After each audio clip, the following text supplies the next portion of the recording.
توجہ، آج کے دور میں روحانی بیماریوں کا پھیلاؤ ایک خطرناک حقیقت بن چکا ہے۔ برادران مومنین، کیا آپ نے کبھی غور کیا کہ اچانک بے وجہ ڈر لگتا ہے؟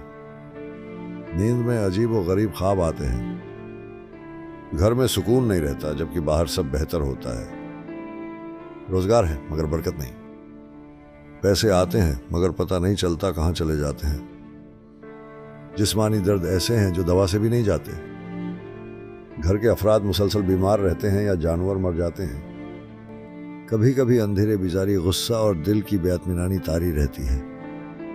یہ سب معمولی باتیں نہیں، یہ علامات روحانی امراض، نظر بد، حسد یا سحر و جنات کے اثرات کی نشاندہی کرتی ہیں، اور افسوس کہ لوگ ان کا علاج جعلی پیروں عاملوں کے پاس ڈھونڈتے ہیں جو نہ صرف ان کا ایمان برباد کرتے ہیں بلکہ دنیا بھی تباہ کر دیتے ہیں۔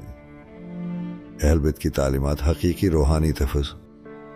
ہمیں چاہیے کہ ہم ان مشکلات کا حل اس جگہ سے لیں جہاں سے دین، قرآن، شریعت اور ہدایت آئی، یعنی اہل بیت علیہم السلام کی طرف سے۔ حل نمبر 1، وظیفہ نجات، استعانت امام زمانہ سے۔ نماز مغرب کے بعد اپنے پاس پانی رکھیں اور 102 مرتبہ یہ تسبیح پڑھیں۔ بسم اللہ الرحمن الرحیم۔ یا مولا یا صاحب العصر والزمان اغثنی ادرکنی بحق ابو الفضل العباس علمدار۔ پھر اس پانی پر دم کریں، خود بھی پئیں اور گھر کے کونوں میں چھڑک دیں۔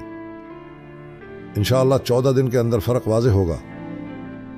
امام علی رضا علیہ السلام نے ارشاد فرمایا، جو شخص یہ تعویذ اپنے پاس رکھے گا اسے شیطانی اثرات، جادو اور نظر بد سے محفوظ رکھا جائے گا۔ یہ حرز لکھوا کر اپنے گلے میں پہنیں یا اپنے بچوں کو پہنائیں۔ یہ اہل بیت کی طرف سے ڈھال ہے، دنیاوی و روحانی ہر شر سے بچاؤ کا ذریعہ۔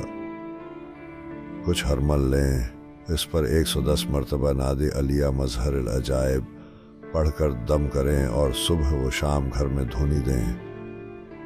انشاءاللہ جنات، شیاطین، حسد و جادو کے اثرات ختم ہوں گے، گھر میں سکون نازل ہوگا۔ روحانی بیماری کا علاج روحانی طریقے سے ہی ممکن ہے اور سب سے بڑی پناہ گاہ ہے۔